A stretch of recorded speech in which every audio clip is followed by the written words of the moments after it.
জয়গুরু মহারাজ, আমার ভক্তিপূর্ণ প্রণাম গ্রহণ করবেন। ঠাকুর বলেছেন সদ্গুরুর অব্যক্ত ইচ্ছা শুদ্ধ আধারেই প্রতিফলিত হইবে। আমার প্রশ্ন হলো, কিভাবে আমরা আমাদের আধার শুদ্ধ করব? জয়গুরু। এই কথাই তো এতক্ষণ বলছিলাম। আধার শুদ্ধ করতে হলে ঠাকুর মহারাজ যেটা বলেছেন সেই কাজগুলো আমাদেরকে করতে হবে। ওই যে 3 বেলা আমরা যে ধ্যান জপের কথা আলোচনা করি, সেটা চিত্ত শুদ্ধির জন্যই করা হয়। কারণ মুক্তির জন্য কিছু করার দরকার নাই।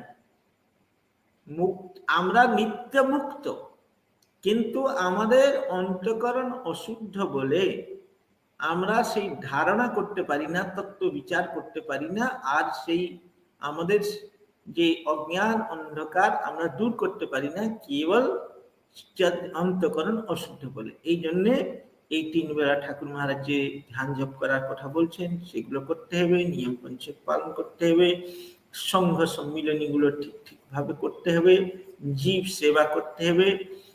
ঠাকুর মহারাজ বলছেন একাধারে তোমাদের ধ্যান চলবে, উপাসনা চলবে, তার সঙ্গে সেবা চলবে। এই সব করতে করতে করতে ধীরে ধীরে, বিশেষ করে এই যে যম নিয়মের কথা বলা হলো, এছাড়া মনে রাখতে হবে বিবেক বিরুদ্ধ কোনো কাজ করা চলবে না। বিবেক হচ্ছে সব থেকে বড় গুরু। আমি একটা কথা প্রায় বলি, যখনই আমরা কোনো অন্যায় কাজ করতে যাই, কোনো খারাপ কাজ করতে যাই, বিবেক প্রথমে বাধা দেয়। সেই বিবেক হচ্ছে সব থেকে বড় গুরু। সেই বিবেকের কথা যদি আমরা মেনে নিই, তাহলে আমাদের মন শুদ্ধ থাকবে। তো আমরা বিশেষ করে এই যে দ্বন্দ্ব আমাদের, মানে নিজেদের মধ্যে যে দ্বন্দ্বগুলো আছে, সেইগুলো থেকে যদি আমরা বাঁচতে পারি, আপাতত আমার মনে হয় মনটা অনেকটা শুদ্ধ থাকবে।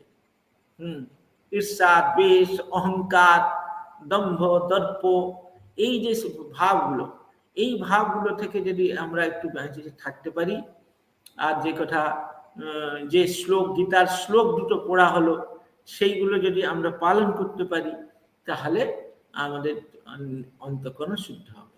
জয় গুরু। জয় গুরু মহারাজ।